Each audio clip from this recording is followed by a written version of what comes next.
Muito boa noite a todos. Aqui é o Yuri do canal Racional Invest.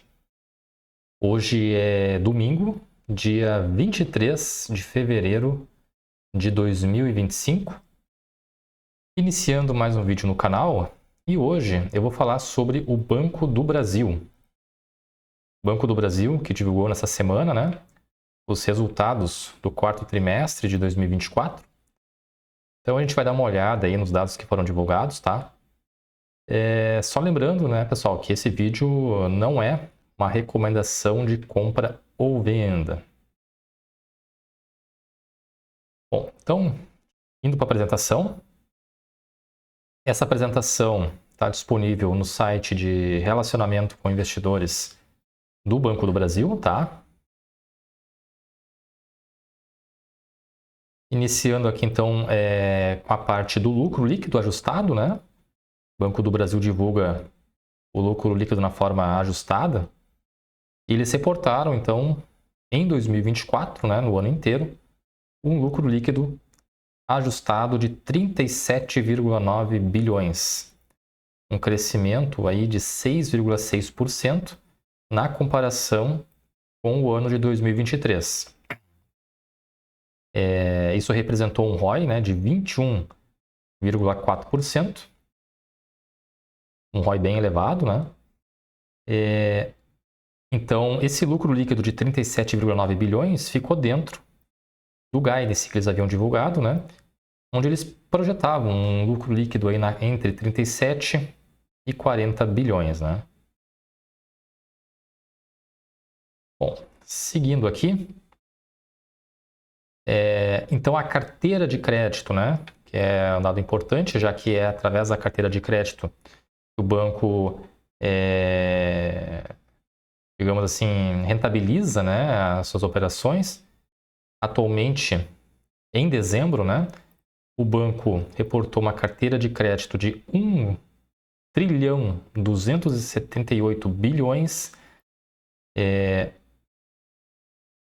um crescimento aí de 15%, na comparação com dezembro de 2023, tá?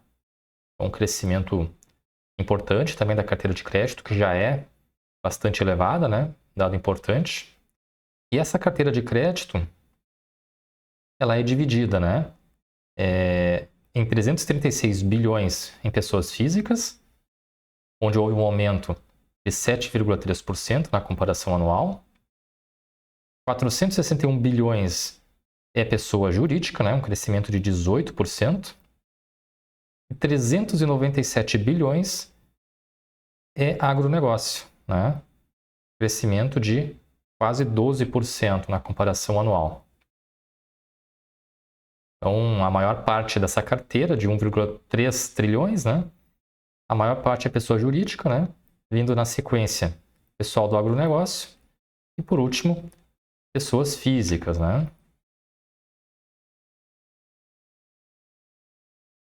Então, é uma carteira aí de crédito bem dividida, com destaque para pessoas jurídicas, E no âmbito de pessoas físicas,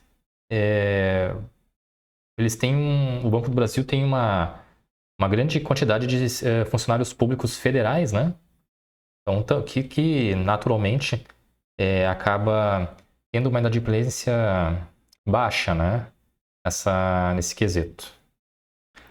Bom, seguindo aqui, então aqui eles fizeram alguns anúncios, Vamos ver se tem alguma coisa importante aqui. Eles aumentaram em mais de 100%, o investimento em tecnologia. Mais de 300% em quantidade de produtos com uso de dados.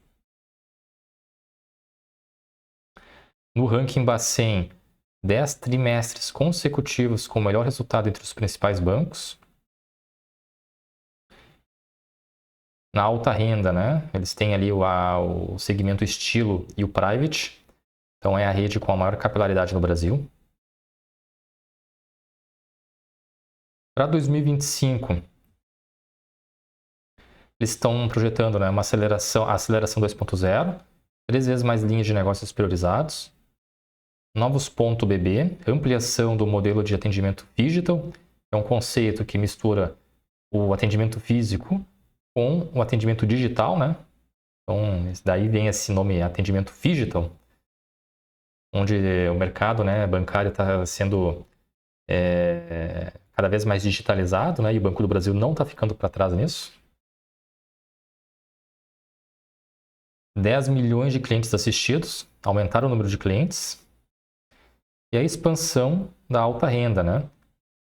Estão aqui chamando de high estilo e mais proximidade e soluções. Aí eu não sei se esse high estilo que eles mencionam aqui seria a criação de um novo segmento. Acredito que sim, né? Porque eles colocaram como projeção para 2025. Eu já sou cliente estilo do BB, né? Então, numa eventual criação do high estilo, acredito que seria algo intermediário, né? Entre os clientes estilo e o private BB, né? O private são os clientes de altíssima renda, né? Então, acredito que a ideia do banco é criar um segmento aqui intermediário, né? Vamos acompanhar isso aí ao longo do ano, né? Ver o que eles anunciam em relação a isso. O Banco do Brasil foi eleito pela 6ª vez o banco mais sustentável do mundo. Interessante. A carteira sustentável fechou o ano em 387 bilhões.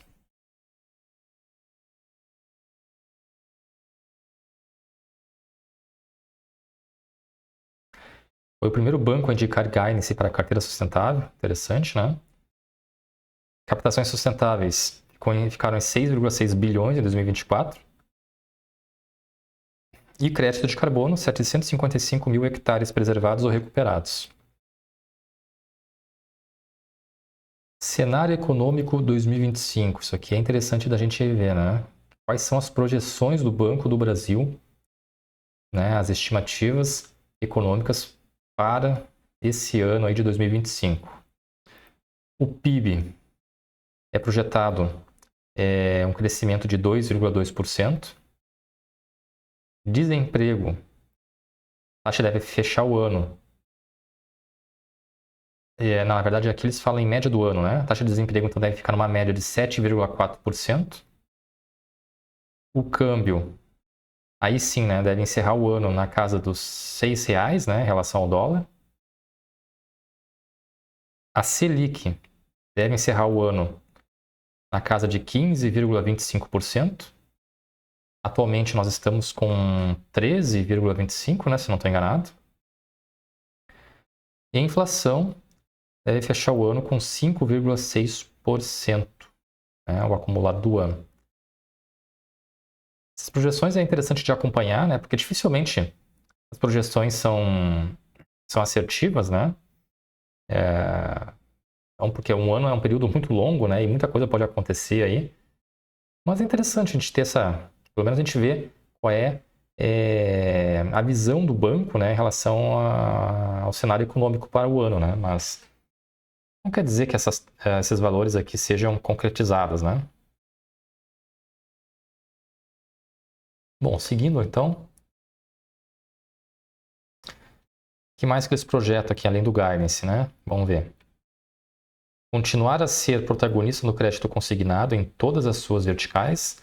O Banco do Brasil se não é o líder, é um dos líderes, né, no segmento de crédito consignado, principalmente, né, aqueles relacionados aos funcionários públicos federais. Crescer com segurança no crédito não consignado é um desejo do banco, né? Retomar o crescimento em cartão de crédito com foco na principalidade. Então eles querem retomar o crescimento no cartão, né? Que o cartão de crédito ele é bastante rentável para os bancos, né? Intensificar o apoio a micro, pequenas e médias empresas com soluções financeiras de forma a garantir um crescimento sustentável. Seguir como o maior parceiro do agro. Fortalecer sinergias com as empresas do conglomerado BB para ampliação e diversificação de receitas. Aqui no setor agro é interessante a gente ver que o Banco do Brasil ele tem uma concorrência, né? O Banco do Brasil ele foi criado, né?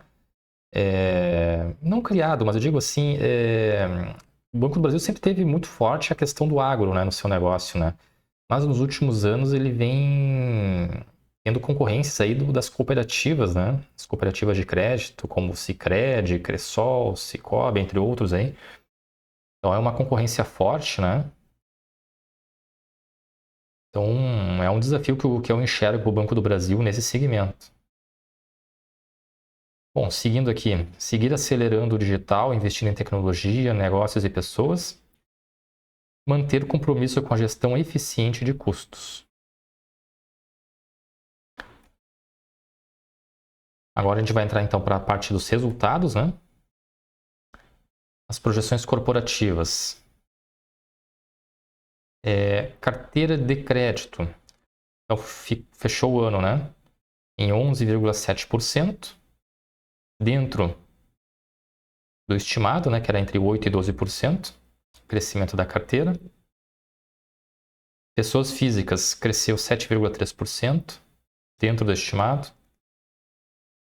Segmento de pessoas jurídicas, né? Cresceu 15,7%.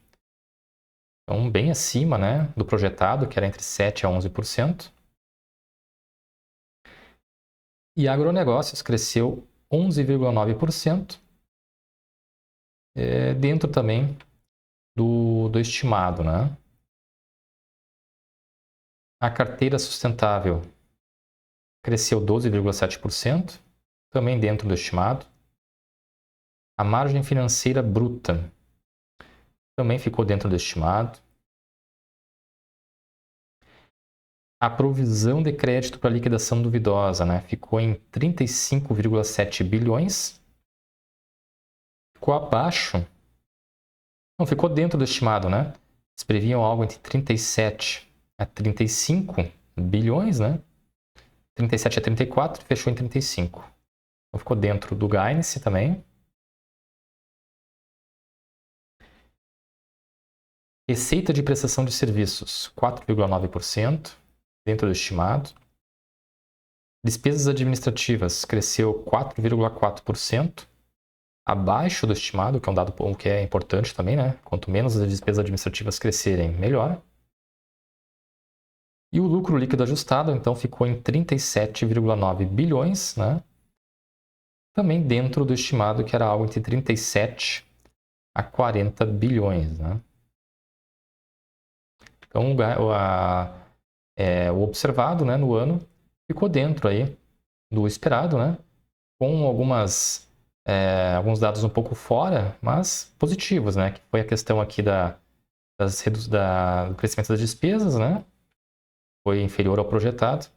E aqui na parte do crescimento da carteira de crédito de pessoa jurídica, né? Também cresceu acima do esperado, que é um dado positivo também, né?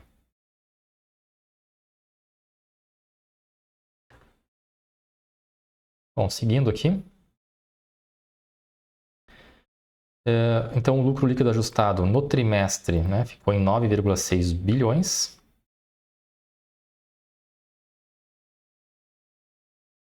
Um leve crescimento em relação ao trimestre anterior, né?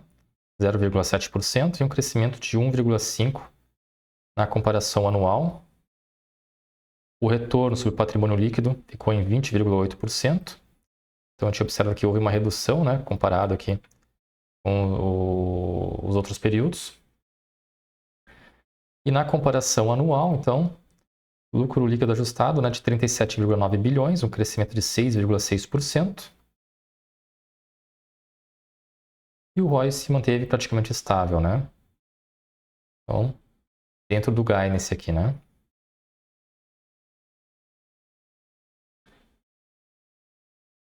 A margem financeira ficou dentro do guidance também. Crescimento de 11,2%, né, na comparação anual. Um crescimento aí de 3,6%, né, na comparação trimestral.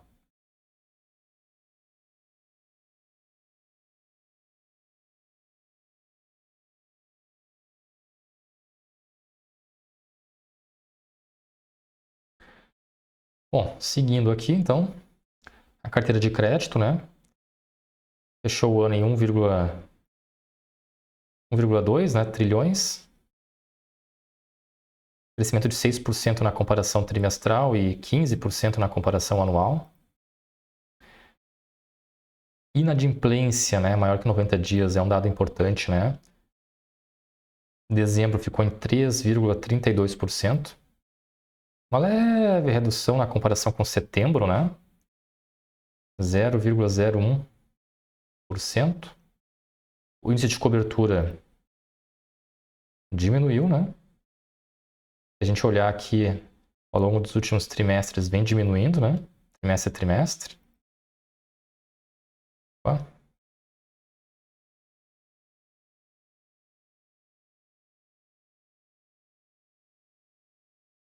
Então, a inadimplência, pelo menos nesse trimestre, né, não teve aumento, né? Se a gente olhar os outros trimestres aqui, pelo menos de junho e setembro, né, havia um aumento, né? Então, isso era algo que preocupava um pouco.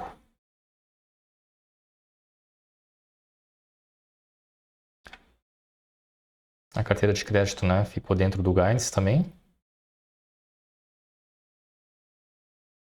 Seguindo aqui, então, a carteira de crédito pessoa física, né? Fechou dentro do guidance, 336 bilhões, crescimento de 2,4% na comparação trimestral e 7,3% na comparação anual. A inadimplência na comparação trimestral, né, maior do que 90 dias, diminuiu de 5,03% para 4,66%, dado importante.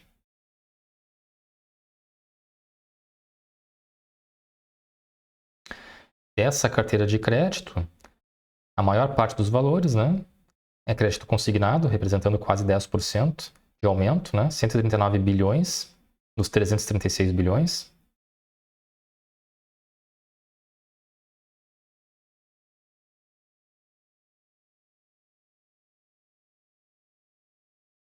Crescimento aqui também no crédito não consignado e cartão de crédito, né? Então, dados importantes, dados bons aqui em pessoa física. Pessoa jurídica, vamos ver aqui. Então, foi bem observado uma taxa bem maior do que o guidance, né? Que previa entre 7% a 11% e fechou em 15,7%. Encerrou o ano, então, em 461 bilhões, né? Um crescimento trimestral de quase 10% e 18% na comparação anual. O índice de inadimplência acima de 90 dias diminuiu, passando de 3,58% para 3,51%. Na carteira de crédito de pessoa jurídica, o governo, né, órgãos públicos, possuem uma boa representação, né, dentro da carteira, 77 bilhões, né? E na comparação anual houve um aumento de 30%. Micro e pequenas empresas, 125 bilhões, né, um crescimento de 6,7%. E grandes empresas, né, 258 bilhões, um aumento de 20%. Né? Então, uma carteira de crédito, na pessoa jurídica, uma carteira de crédito interessante, né? Tendo em vista que o governo, naturalmente, né, acaba sendo adimplente. E as grandes empresas também não costumam ter um índice de inadimplência, né, muito elevado. Então, um risco, digamos assim, maior, né, nessa inadimplência aqui, de 3,51%, seria aqui, né, micro, pequenas, médias empresas, né. Então, também houve uma redução aqui na inadimplência. Então, pessoa física e pessoa jurídica diminuiu a inadimplência, né, um dado positivo. Porém, né, aqui no agronegócio, a gente já vai ver aqui na sequência, houve um aumento na inadimplência, né, mas a carteira de crédito do agronegócio subiu, né, também 11,9%, ficando dentro do guidance. Encerrou o ano em 397 bilhões, um aumento trimestral de 3% e um aumento anual de 12%, né. Aqui preocupa um pouco esse aumento da inadimplência do agronegócio, né, passando de 1,97% para 2,45%. O índice de cobertura diminuiu, né, em função desse crescimento da inadimplência. Se a gente observar aqui os últimos trimestres, né, desde 2023, o índice de inadimplência agronegócio vem subindo, né? Preocupante mesmo. O clima não tem favorecido muito, né, a questão do agronegócio, né? Ou é muita chuva, ou é muito calor, muita seca, né? Estiagem, isso acaba prejudicando realmente a lavoura, né?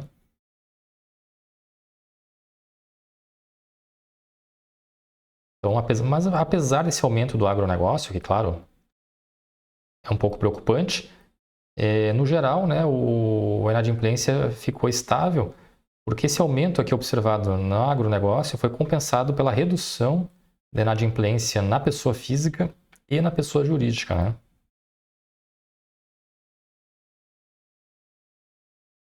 Então, a provisão de créditos para liquidação duvidosa foi observado 35,7 bilhões, dentro do guidance também.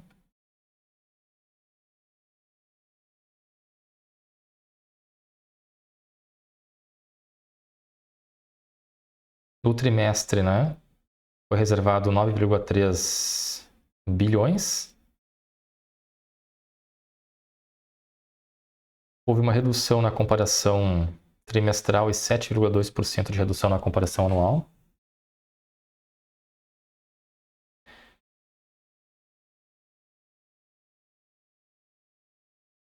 Na comparação aqui no somatório, né, do ano, então ficou em 35,7 bilhões, um aumento aí de 17%, né, na comparação anual. Um aumento um pouco elevado, né? As provisões aí para liquidação duvidosa. Então a gente tem que ir monitorando isso aqui porque é um dado um pouco preocupante, né? Talvez por isso as ações tenham sofrido aí nos últimos dias, né? Esses dados foram divulgados na quarta-feira. Então na quinta e na sexta, né? As ações do Banco do Brasil caíram bastante. Acho que o mercado está ainda digerindo esses dados que foram divulgados aí, apesar do lucro líquido recorde, né? Esses dados aqui realmente deixam uma pulga atrás da orelha, né? Mas o do Banco do Brasil, no longo prazo, acaba, né, historicamente, acaba tendo eventualmente esse tipo de situação, mas o banco tem resiliência e consegue contornar essas questões ao longo do tempo, né? Não é nada que preocupe assim, a saúde financeira do banco, né? Bom, receita de prestação de serviços ficou em 4,9% dentro do projetado do guidance, 9,2 bilhões no trimestre, né? E 35,5 na comparação no acumulado do ano. Crescimento de 1,1% na comparação trimestral. E no acumulado anual, né, 4,9% de aumento. Houve um crescimento aqui em todos os segmentos, né? Administração de fundos, seguros, previdência e capitalização, consórcios, mercado de capitais.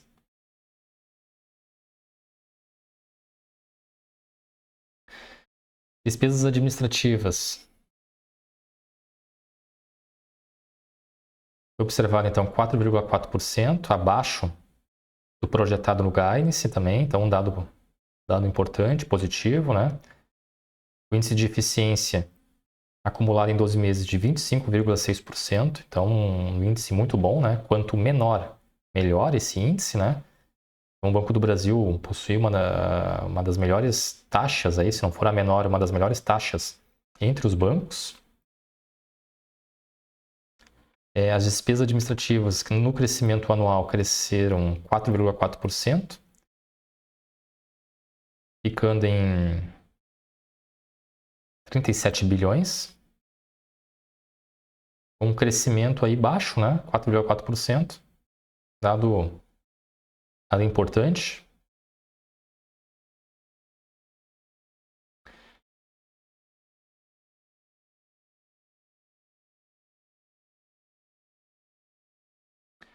Sendo que o maior aumento, né, se a gente observar aqui, foi em investimentos, né, em inovação e transformação digital, o que é um investimento necessário, né? Vou voltar aqui. Eles investiram 800 milhões, né, a mais em relação a 2023. Então, crescimento de 60%, né, aqui na comparação anual. Então, realmente, despesa administrativa sob controle. Questão do capital, né, índice de Basileia, que é um dado importante, ficou em 13,75%. Então, também dentro dos parâmetros aí regulatórios. O capital principal ficou em 10,89%.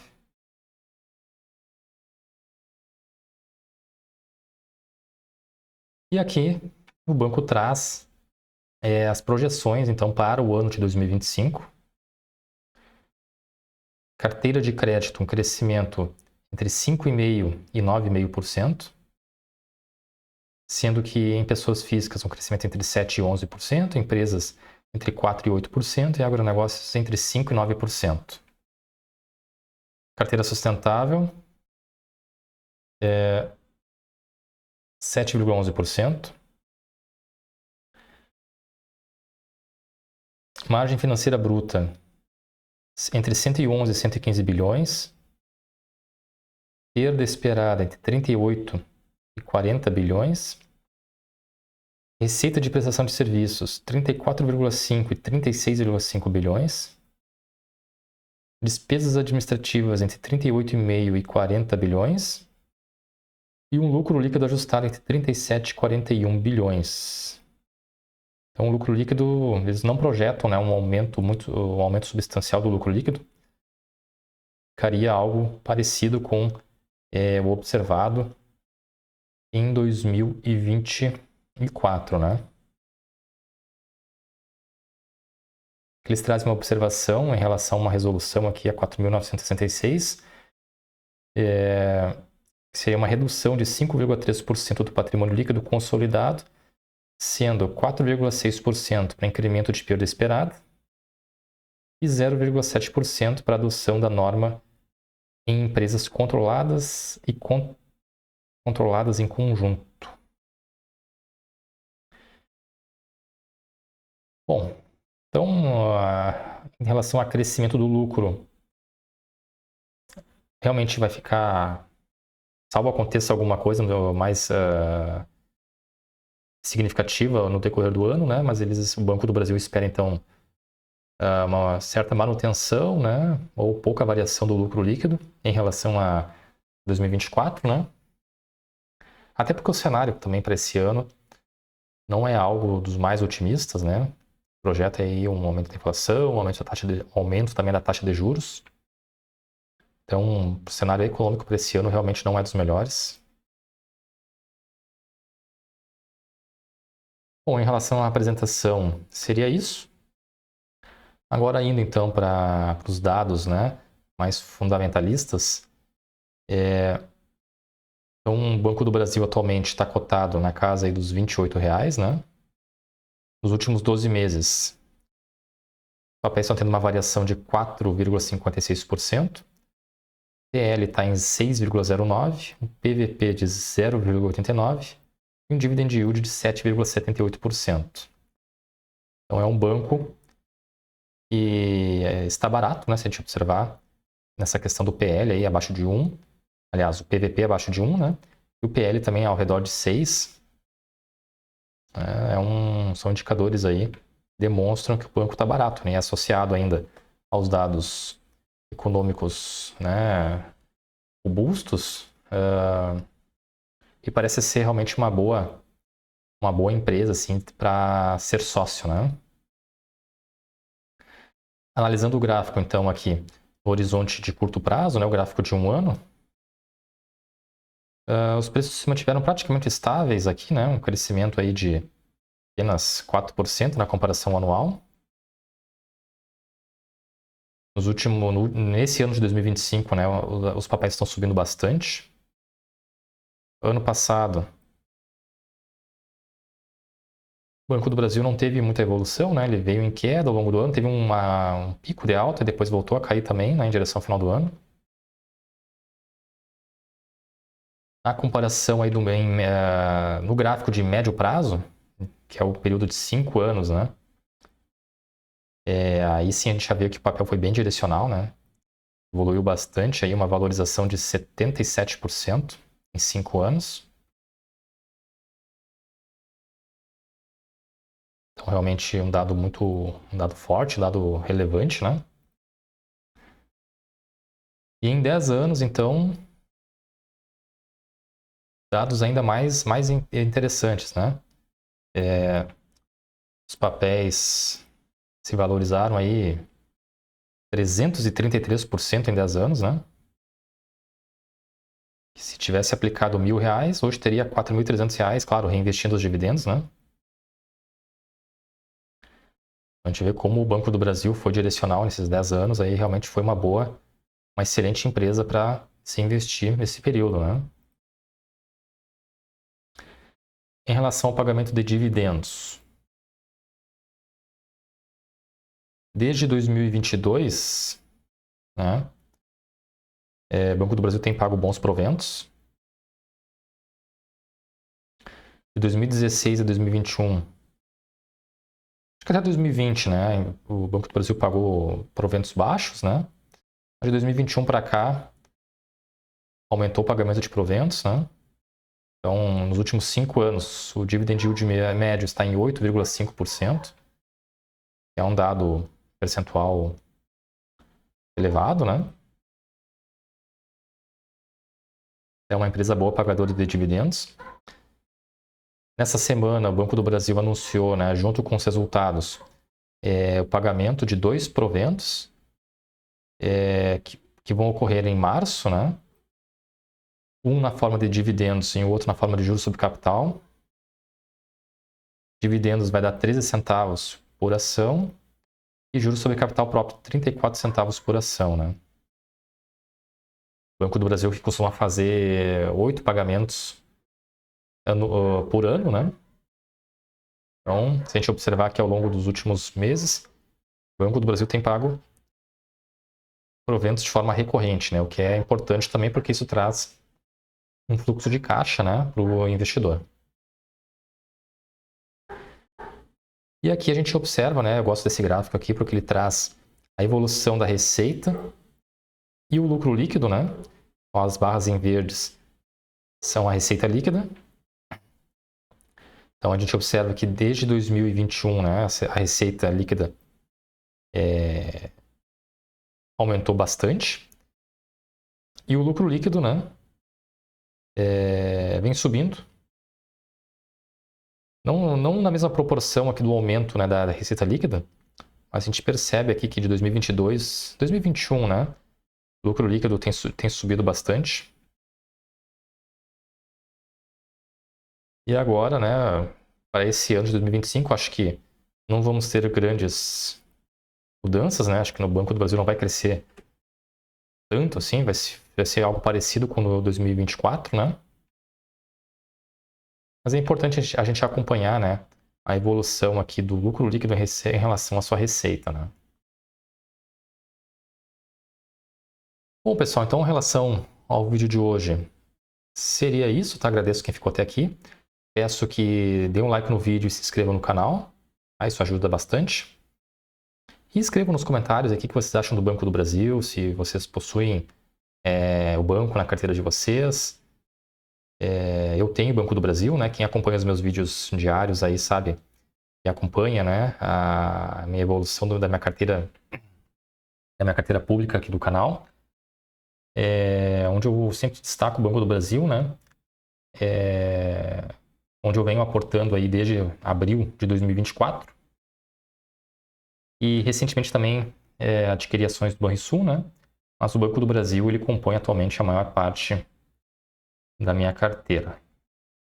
Tá bem, pessoal? Então, eu vou ficando por aqui. Um grande abraço a todos e até o próximo vídeo.